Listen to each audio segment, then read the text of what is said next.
Et vous connaissez le principe. Les débatteurs vont réagir à 4 informations compilées par l'excellente chef d'édition de cette émission, Rebecca Lamy, qui me parle dans l'oreillette et qui me dit « Attention Raphaël, il ne reste que 6 minutes. Vous êtes 4, faites le calcul pour le temps de réponse. » Jean Messia, je commence avec vous.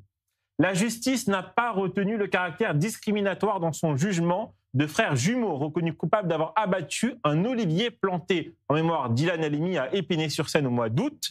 Le tribunal a estimé qu'il n'y avait pas assez d'éléments permettant d'établir que les 2 hommes avaient conscience qu'il s'agissait d'un monument en la mémoire du jeune juif torturé à mort en 2006. Une réaction, Jean Messia ? J'espère que vous n'allez pas me couper le micro quand je vais réagir et que le colissiard ne va pas me sauter à la gorge quand je vais répondre. Allez-y, c'est votre réponse. Déjà, si vous voulez, on ose imaginer, alors évidemment, il se drape et il se cache derrière des arguments juridiques pour disculper les ordures qui ont commis ce geste.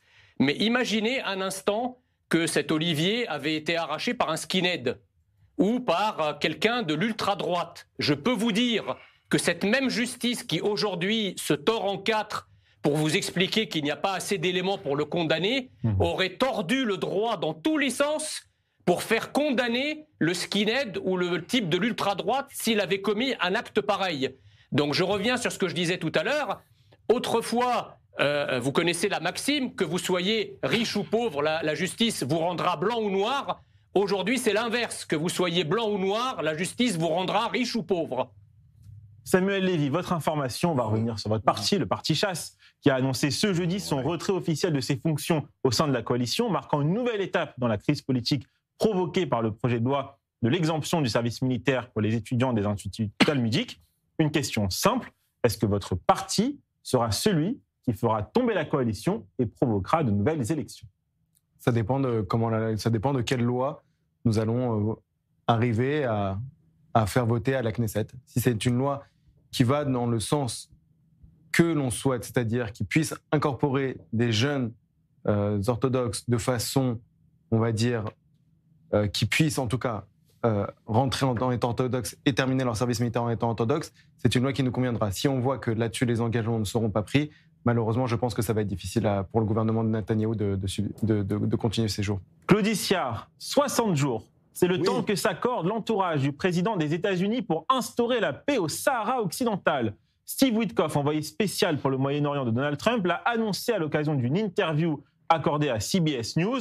Notre équipe travaille actuellement sur l'Algérie et le Maroc. Un accord de paix sera conclu entre ces 2 pays d'ici 60 jours, à mon avis. Il a estimé ça aux côtés de Jared Kushner, le gendre du président américain. 60 jours, Claudie, pour régler un problème qui date de plusieurs décennies sur le continent africain qui vous est cher. Est-ce que vous y croyez? Moi, vous savez, je suis de cette génération qui a soutenu qu'il était l'un des plus vieux prisonniers dans les geôles marocaines. Je parle de M. Sarfati. Et on est encore dans une fiction hollywoodienne. Je veux dire, Trump qui est persuadé qu'il est le maître du monde et qu'il va pouvoir effectivement régler un problème avec une certaine réussite en ce moment, qui est si complexe.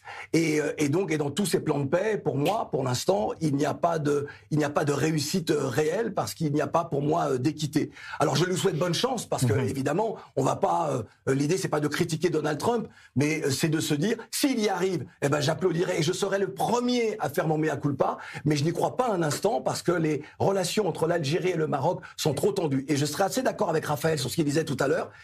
Il est peut-être temps aussi que les uns et les autres prennent leurs responsabilités et ce n'est pas à un président américain de régler des problèmes qui auraient pu se régler ou qui doivent se régler entre les 2 belligérants. Moi, quand j'ai entendu 60 jours, j'ai pensé à Astérix Mission Cléopâtre, le palais qui doit être créé en 30 jours. Et même le chat dit 30 jours.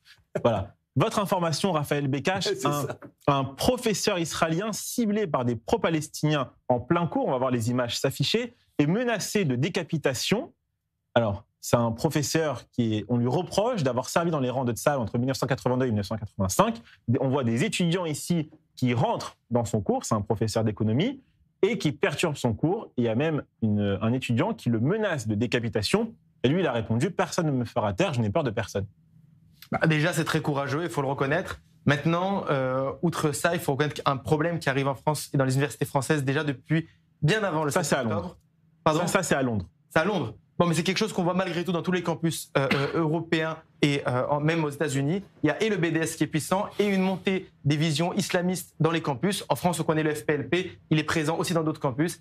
Il faut l'attaquer de plein fouet et ne pas laisser ces gens violents rentrer dans le discours académique qui est censé être un endroit simplement de recherche et de réflexion. Merci beaucoup à tous. Vous avez respecté votre temps de parole sur ce tour de l'info. Ça me permet à moi de faire, si vous avez respecté, merci à tous. Ça me permet de faire j'en ai jamais content. un vrai au revoir et pas un au revoir comme ça à l'arrache comme je le fais parfois d'habitude lorsque j'ai pas le temps de dire au revoir. Donc merci Raphaël Bécache pour votre première participation. Merci Samuel Lévy. Merci Jean Messia. Merci Claudie Siard. Merci à Rebecca Lamy. Merci à Moïse Hassan. Merci à Chana Depaz pour la préparation de cette émission. Restez avec nous sur i24 News. Vous avez rendez-vous dans quelques minutes avec le journal de 21h, 22h, heure de Jérusalem, présenté par Chani Guidalia. Bonne soirée sur i24 News.